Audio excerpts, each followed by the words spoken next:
Саламатсыздар ма? Менен огурцы туралы сұраған адамдар, огурцыға мен мән бермей, өзі өседі ғой деп огурцыма нелер түсіпті. Биттер. Оларды жаңағы тля дейді, тағы бірдеме дейді. Негізі огурцыдың ең үлкен жауы паутиний клеш. Ол зат көрінбейді көзге, тек қана жадай микроскоппен қараса ғана көрінетін, жапырағын сарғайтып жеп қоятын зат екен. Сондай вредитель. Оның ең басты несі мына фитоверм. Базарда толып тұр, міне, для борьбы с насекомыми и вредителями деп тұр. Қанша құятыны сыртындағы қағазында жазылып тұр. Осыны құйғаннан кейін 10 күнге дейін огурцыды жемей, содан кейін жей берулеріңізге болады.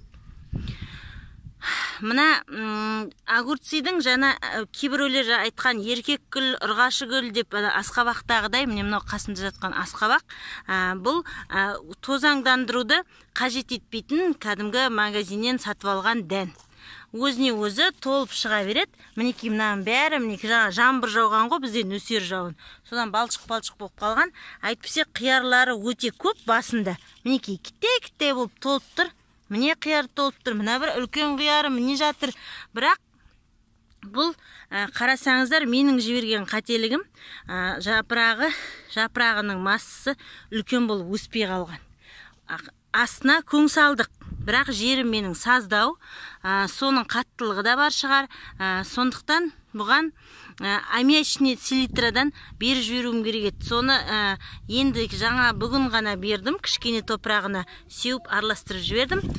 Сол кезде мынадай огурцыларым, міне қаптап, мынадай күтте огурцылар толып тұр басында. Оның күші жетпей жатыр солар тартып кетуге.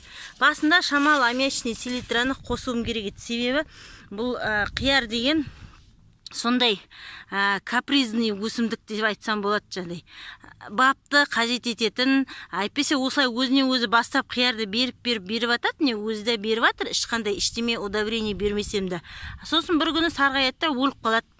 Күші жетпей, сол жаңағы ол удобрениеге байланысты, удобрениені жет сайын беріп тұру керек екен. Қандай удобрение бересіздер дейсіздер ғой? Бірінші жаңа көң, табиғи удобрение, оны астына салу керек. Содан кейін көңді аштып құюға болады. Болмаса, жаңа айтқан, мына аммиачный селитры. Осыдан шамалы бір шай қасықтай сондай берген жақсы. Басында мына жапырағы мынадай болып, менің құсап плеттері кішкентай болып қалмас үшін, бұл менің жерген қателігім ғой көрсетіп атқан сіздерге. Осы аммиачный селитрадан қорықпай бір шай қасығын беру керексіздер астына. Бірақ бірден күтте қандай кезінде емес, шамалы бойы өскеннен кейін. Күтте кезінде ол күйдіріп жібереді дейді. Сондықтан шамалы бойы өскеннен кейін аммиачный селитрадан беру керексіздер. Сосын мына жерде суперфосфаттар, осы да жақсы фосфор.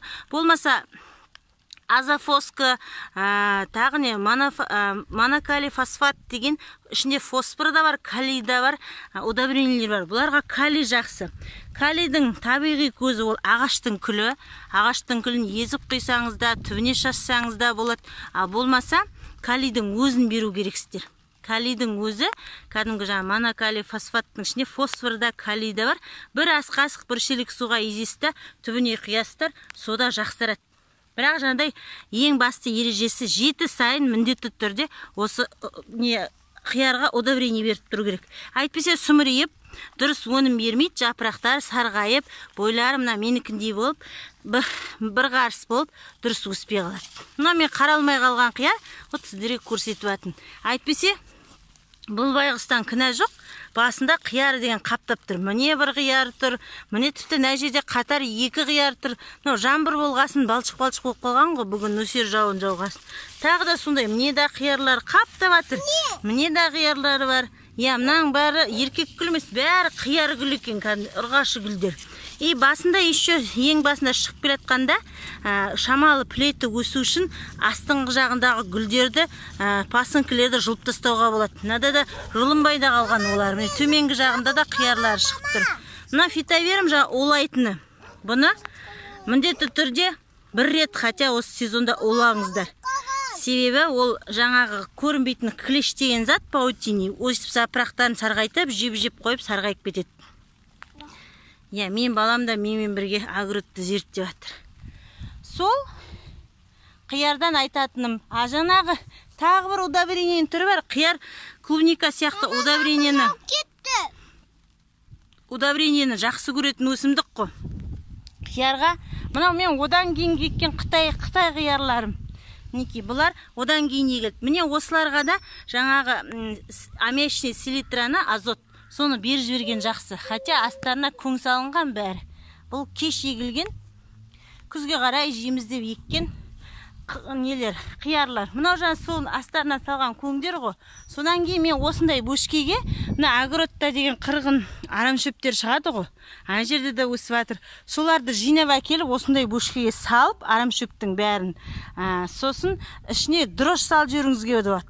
Дрожь салып жіберіп, аштып, свежий навоз болса малдың боғы, соны қосып жіберулеріңізге болады. Сол навозбен қосылып, жаңағы шөбі бәрі шірейді, шөп, дрожь бәрі шірігеннен кейін, соны спокойно любой ненің астына шелектегі суға араластырып, бір бақырашын бір шелек суға, 1 литрін алып, ол күйдірмейді, ол қорықпаңыздар. Дрожьда микроэлементтер бар, ал ана жаңағы шөптің зеленый настой дейді, ол да сондай жұмсақ әсер ететін удобрение. Жаңағы бір шелектей сиырдың боғын салып жіберсеңіздер, ол онан сайын тездетіп, жаңағыдай не істеуіне себепші болады. Тез жаңағы бродить етіп дейді ғой, ашуына себепші болады. Менде ана жерде бір бөшкеде тұр, сондай шөптің нелері, аштықлары. Соны аштып алып, оны осы сезонда барлық затқа любой уақытта 7 сайын, 10 күн сайын бере берсеңіздер, ол ешқандай артықтық етпейді. Оны мына баклажанда жақсы көреді. Баклажандарында астына не салынған, мінекей қазір түбінде баклажан беріп жатыр.